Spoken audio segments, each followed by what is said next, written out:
Assalamualaikum warahmatullahi wabarakatuh. Kenalkan, nama saya Adam Fadsudirja dari Universitas Pamulang dengan nomor NIM 2010111474 dari kelas 08 TPLP 001. Tujuan saya membuat video ini adalah untuk memenuhi syarat tugas dari mata kuliah etika profesi dengan dosen pengampu Ibu Intan Kumalasari. Tema yang akan saya bahas adalah data forgery beserta kasus yang ada di Indonesia. Apa itu data forgery? Data forgery adalah tindakan memalsukan atau memanipulasi data dengan maksud menyesatkan atau memperdaya pihak lain. Tindakan ini dapat terjadi dalam berbagai bentuk, seperti pemalsuan dokumen, perubahan informasi database, atau peniruan identitas orang. Saya akan membahas kasus data forgery. Kasus ini berjudul skandal manipulasi data. Kasus ini sangat berhubungan dengan tema yang saya jelaskan tadi. Isi dari kasus ini adalah Bank Dunia menghentikan penyajian laporan kemudahan berusaha atau Ease of Doing Business atau EODB setelah terungkapnya dugaan manipulasi data. Dugaan ini berdasarkan hasil investigasi firma hukum WilmerHale. Berdasarkan investigasi tersebut, Bank Dunia kemudian melakukannya serangkaian tinjauan dan audit atas laporan dan metodologinya. Dalam laporannya, WilmerHale mencatat adanya persoalan etika dari petinggi Bank Dunia, budaya racun, serta ketidakkonsistenan kebijakan dalam pembuatan EODB.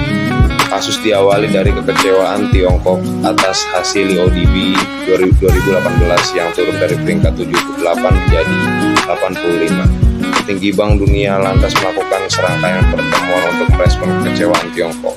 Hal ini juga dilakukan seiring dengan rencana penambahan modal Tiongkok di bank tersebut.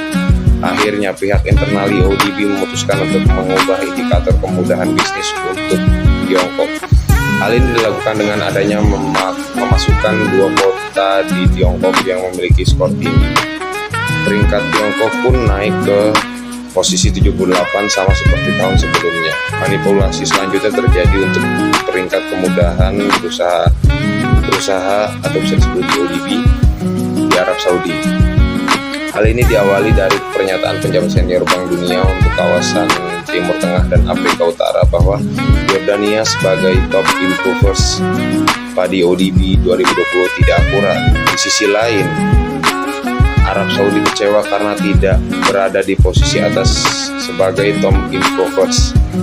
Padahal Arab Saudi telah berperan dalam proyek Reimbursable Advisory Service atau RAS yang digagas Bank Dunia.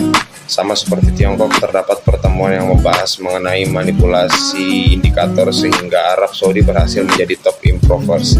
Terakhir, manipulasi terhadap data Azerbaijan. Petinggi EODB menilai negara itu belum melakukan banyak reformasi untuk memperbaiki iklim berusaha. Dengan begitu, pimpinan EODB pada saat itu mengubah data negara berdasarkan keyakinannya sendiri. Hal ini kemudian berdampak terhadap nilai Azerbaijan. Lalu saya akan menjelaskan tentang penanganan hukum dari kasus tersebut. Yang pertama ada penghentian laporan EODB setelah dugaan manipulasi data terungkap. Bank Dunia menghentikan penyajian laporan kemudahan berusaha. Lalu yang kedua ada investigasi internal. Bank Dunia melakukan investigasi internal yang dipimpin oleh firma hukum WilmerHale. Lalu yang kedua ada pemecatan. Beberapa pejabat senior Bank Dunia yang terlibat di dalam manipulasi dapat dipecat sebagai bagian dari respons terhadap skandal ini. Perbaikan sistem. Yang terakhir, Bank Dunia berkomitmen untuk memperbaiki sistem pelaporan dan memastikan integrasi data di masa depan. Lalu saya akan menjelaskan tentang solusi pencegahan atau menyebutkan solusi pencegahan untuk kasus tersebut. Yang pertama, transparansi dan pengawasan. Yang kedua, kode etik. Yang ketiga, pelatihan dan kesadaran. Saya akan menjelaskan tentang kesimpulan dari kasus-kasus tersebut yang tadi saya jelaskan di atas. Yang pertama, ada integritas data. Kepercayaan terhadap laporan dan data sangat penting. Lalu yang kedua ada transparansi. Lembaga seperti Bank Dunia harus memastikan transparansi dalam proses penyusunan laporan. Lalu yang ketiga ada etika. Penyusunan laporan harus harus mengikuti kode etik yang ketat.